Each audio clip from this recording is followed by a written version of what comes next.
À la lecture des premiers chapitres du livre de Samuel, nous voyons physiquement Élie dans un état de cécité presque complète. Il a les yeux fixes. Spirituellement aussi, il a la vue excessivement basse. Et ici, encore, l'état de ses yeux représente aussi bien son propre état spirituel que celui de son peuple. Il est dit, la parole de Dieu était rare en ces temps-là. Les visions n'étaient pas fréquentes. Samuel 3:1. Presque tout le monde est aveugle. Le sens de la vision fonctionne mal. Il y a comme un voile devant tous les yeux. Pour Élie, c'est toujours à lui que nous revenons. On peut en dire autant de lui, de l'audition, en tout cas en ce qui concerne la voix de Dieu. Il ne réagit plus. Son oreille intérieure a perdu sa sensibilité spirituelle. Quand Samuel vient à lui, il revient encore au sujet de la voix qu'il a entendue.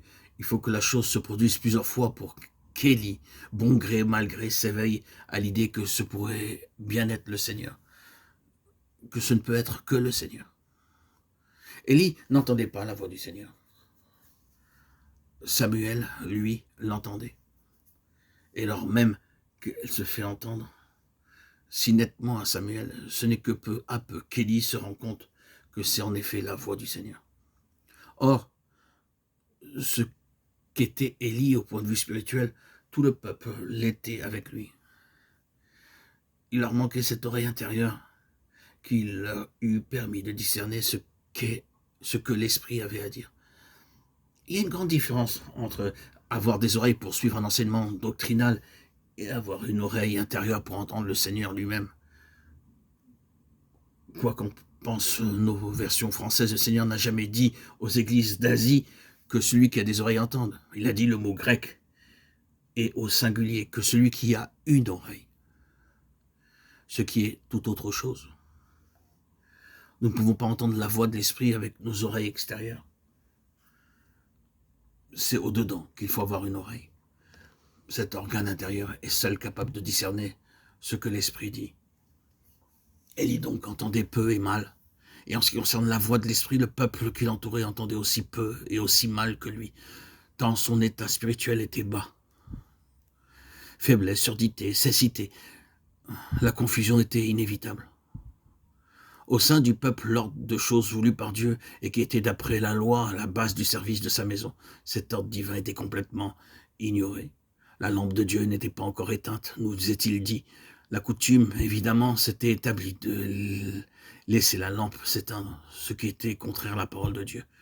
La parole de Dieu stipulait expressément que cette lampe devait brûler continuellement. Mais maintenant, personne ne paraît trouver étrange qu'elle s'éteigne. La lampe de Dieu n'était pas encore éteinte. Nous n'avons pas besoin d'aller beaucoup plus loin pour découvrir dans la maison de Dieu d'autres signes de désordre et combien plus terrible cela, les fils d'Élie par exemple.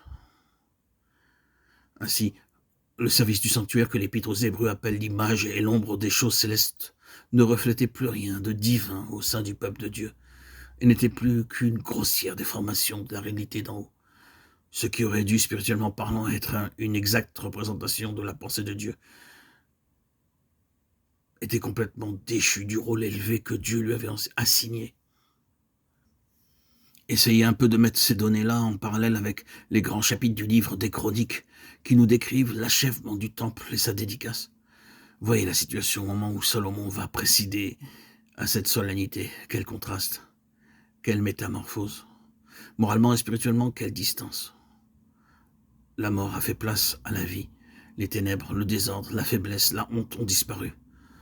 Tout est lumière maintenant, tout est ordonné, tout parle de puissance et de gloire.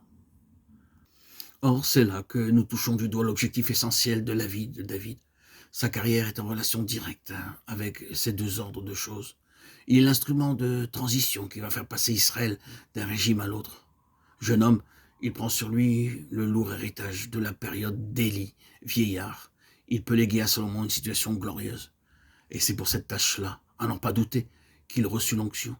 Il suffit d'établir le contraste entre les deux époques pour voir s'éclairer d'un jour nouveau et définitif la vie de David en général et son onction en particulier.